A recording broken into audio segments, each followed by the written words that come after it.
Hello and welcome to my office online.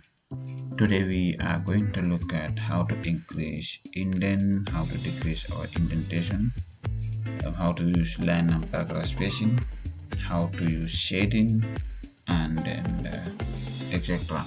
So let's get started. Good, let us open our Microsoft Word. So we have some text here, though it's a list anyway, but we can demonstrate.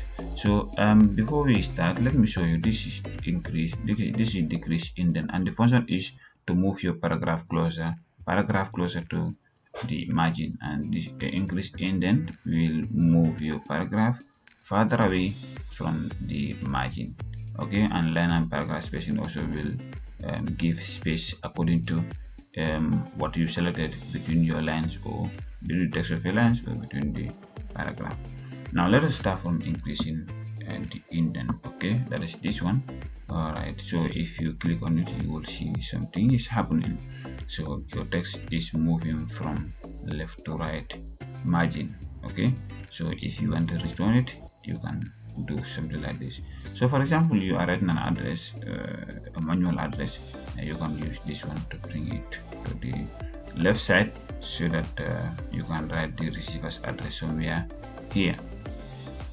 Good, so let us see how line and paragraph spacing works. So right now we have 1.0 spacing, but we can increase to 1.5, and then you see the more I go, and the more it increased. So we have up to 3. So if you have paragraph also, you can add space before paragraph or remove space after paragraph. So if you look at this, you see the spaces, there are spaces, and then there are space, the space is being reduced, so you have more options, but that one is another level. So let us see how we can shade.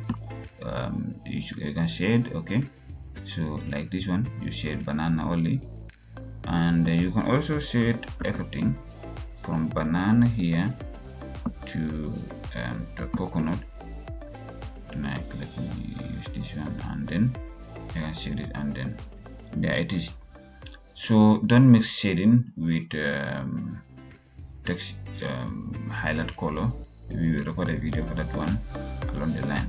So I will move the shading because I don't want it there. And we have borders, so you can create a border for your text like this.